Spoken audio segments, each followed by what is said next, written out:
Hello, this is Turquoise. Hope you can hear me okay. If you can't, feel free to use earphones or learn to listen very hard.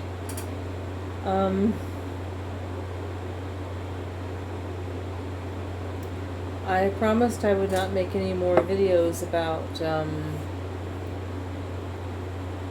Olga because she's on YouTube. And Olga's not her real name. She has a real name, and I'm not going to give it. I want to protect her anonymity. I want to protect her confidentiality and my confidentiality.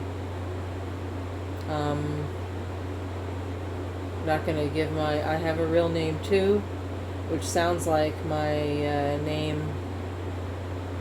And it sounds like Carol, but Carol's a nickname I've gone by in real life, and I don't always mind using it on the internet. And on the internet, I'm known as I want to be known as Turquoise.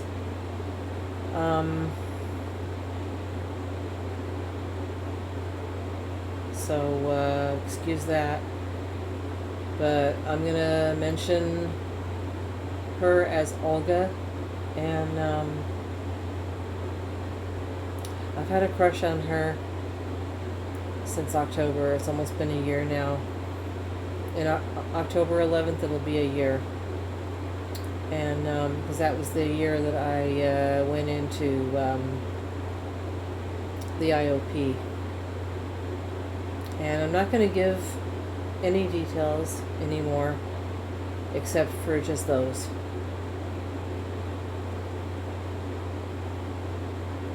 I asked for help from the counselors for guidance on dealing with LGBTQ issues in therapy. The establishment and most of the establishments in the United States, I believe, I trust, are required to follow policies against discrimination on LGBTQ pluses. And I'm bisexual, and I'm even more stigmatized. I'm even stigmatized in the gay community, in the LGBTQ community, or at least I was back in the 90s and in the millennial years, in 2000 on up. And there's been more consciousness about different kinds of sexual orientations. I'm glad that gay and lesbian now are not the only recognized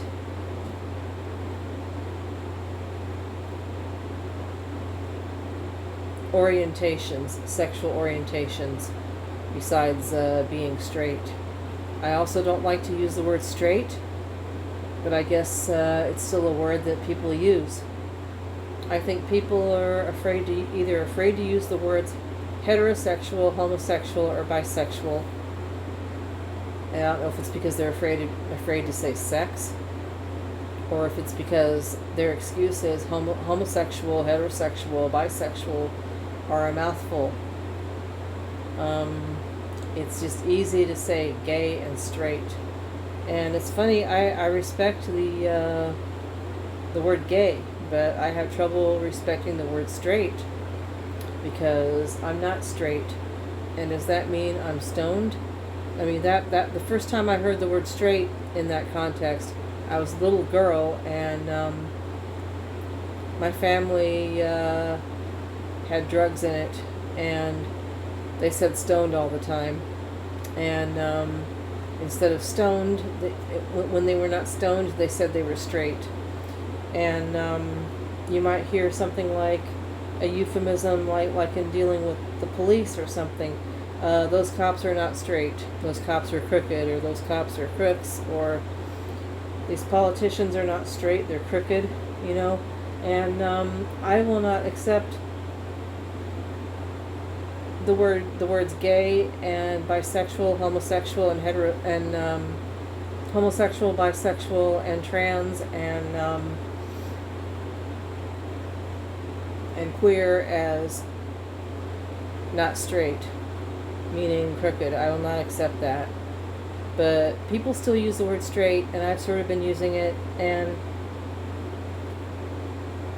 the counselor at the IOP said that Olga was straight, and I respected that, and I still do. And I learned, even in the scientific terms, that you can't change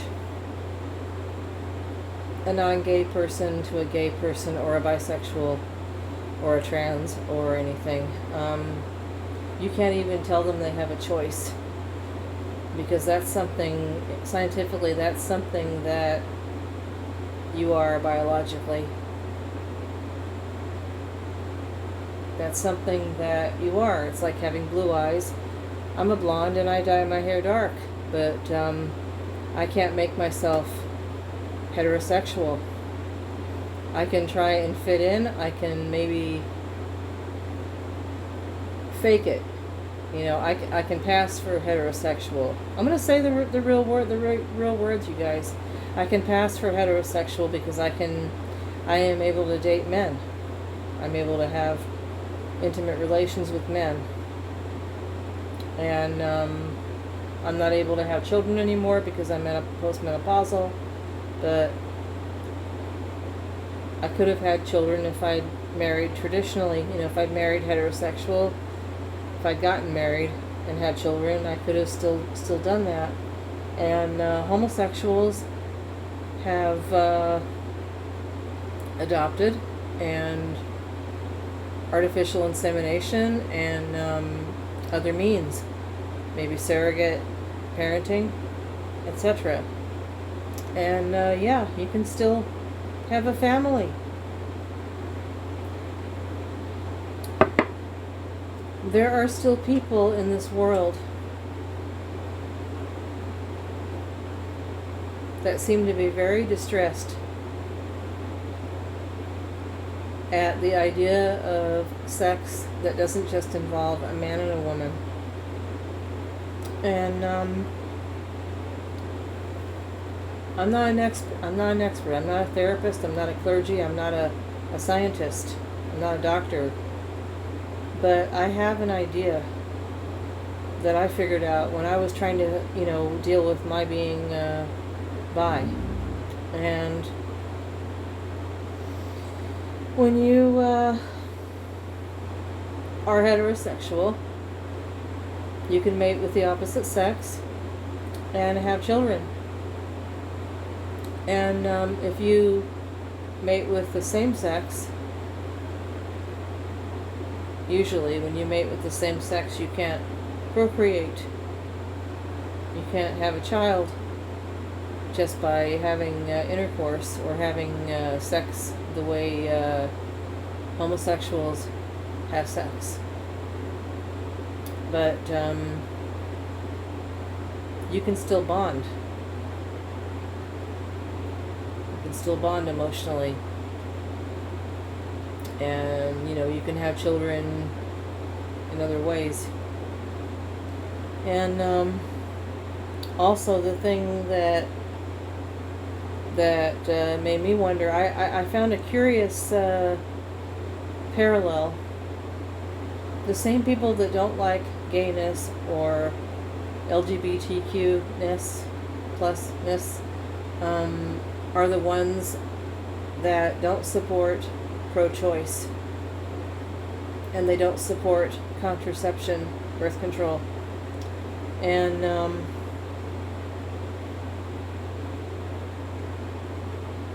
they probably think that certain races are evil. They probably think that women are evil, or women are the inferior member of the human race to the male, to men. And you know, it's curious. When you have sex for reasons other than having children, getting married to have children, it may be seen as having sex for pleasure, because it feels good, and it feels good to love each other. It feels good to be in love and to love each other. And you can also get microorganisms from, you can get transmitted diseases and illnesses from having intercourse or having intimate relations. And if you get married and have a child, have sex and have a child, it seems like sex can be excused. It's the original sin, and the baby is baptized shortly afterwards, or the baby is purified, so to speak. And like sex is a really dirty thing, because sometimes you can get a disease from it, or sometimes it feels good, and God forbid. So if you're homosexual, or if you get pregnant by accident and you don't want the pregnancy and you have an abortion, or if you use birth control and you don't have a child, you might be seen as having sex for pleasure just because it feels good. And that can really freak out, because let's face it, you guys, sex is powerful. The feelings are powerful. The pleasure is powerful. God gave us that part of our humanity to motivate us to have children and to bond and form a family unit, albeit whether the family unit is a couple, whatever sexual orientation the couple is, whether it's a poly group or whether it's even solo, getting to know yourself, exploring your body and getting to know yourself and bonding with yourself.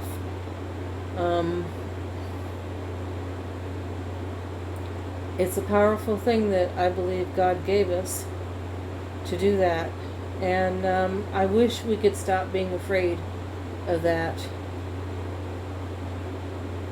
But it seems like in traditional life and in norm life, like society, it's excused when you have children, when it looks like it's productive. When you get married and you have a child or have children, at least you can say, I produced a child and my child was baptized, or my child was purified or validated in the community. It was not had out of wedlock. It was not had, just for the what of it. There's a kind of sacredness added to the sex act. So if you're homosexual, you can't have children that way. So it's seen as bad, it's seen as evil, it's seen as a bad thing. And I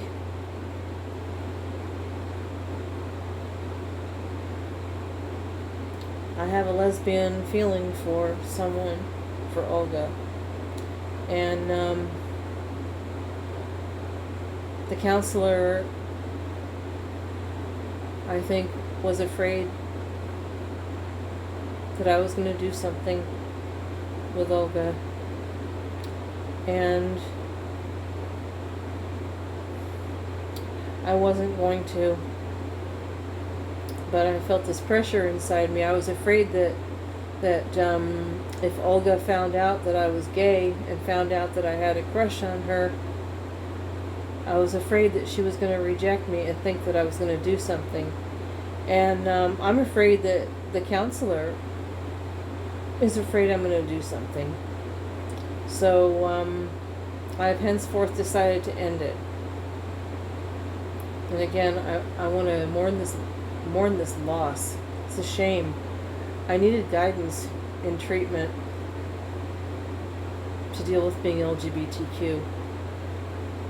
I needed reassurance that I was not going to do anything, because I am afraid of myself. These feelings are powerful.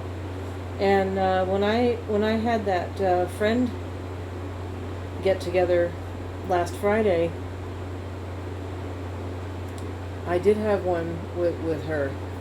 And when we talked on the phone a couple of times over the weekend, and when she called me at the beginning of the week, and when she met up with me on Monday, I was overjoyed. I was ecstatic. But I was also very, very scared that as I got closer to her as a friend, I was gonna accidentally out myself, because sometimes things come up. And Maya's behavior, the counselor's behavior, frightened me. Maya, not her real name. The way she kept saying, "Carol, Olga is straight."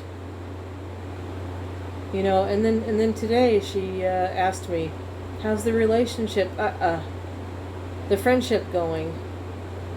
It felt like a Freudian slip. So, and also the other day she was saying, "I want to make sure things aren't going too fast between you two." And that's something that I reality checked with my roommate. I said, "Bruce, do you think that's something you say to a couple? Do you say to a couple, 'Don't go too fast, you guys'?" And he said, "Yeah, I think that's what you say to a couple." And I think the more appropriate thing for a therapist's reaction would be, "You guys, I hope you're having a good time. Call us if you need us. Call me if you need me, Jean Carol. You know, you're doing great. You know, she wouldn't have had to remind me that Olga was straight. It wouldn't have been such a big deal. But for some reason, she has to remind me that Olga is straight. I know she is. And I am afraid I'm going to out myself. I don't want to hurt her. I don't want to scare her." So, yesterday, Olga walked by me again, sat down at a table like I wasn't there, and I was heartbroken again. So, I'm making myself scarce. I'm only going to show up for lunch and group now. I'm not going to meet up with her. I'm not going to talk to her. This isn't working out. I'm decompensating. This Sunday, I'm going to go to Metropolitan Community Church. That's a church that ministers to LGBTQs. I'm going to go there and maybe see if I can connect with some people that think similarly.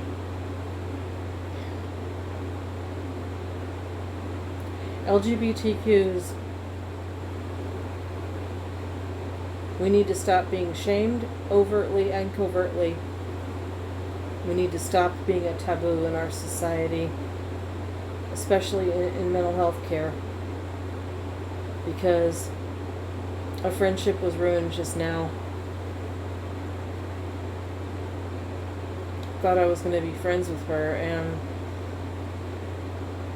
you know, two things happened that totally ruined it. My fear of her finding out, and Maya's fear of me doing something with Olga, and then my own fear being fed by her fear. LGBTQs don't deserve to be shamed and frightened. We are human beings. We have powerful sexual feelings, just like heterosexuals do. We should not be shamed or embarrassed or humiliated or silenced or made to feel like a taboo.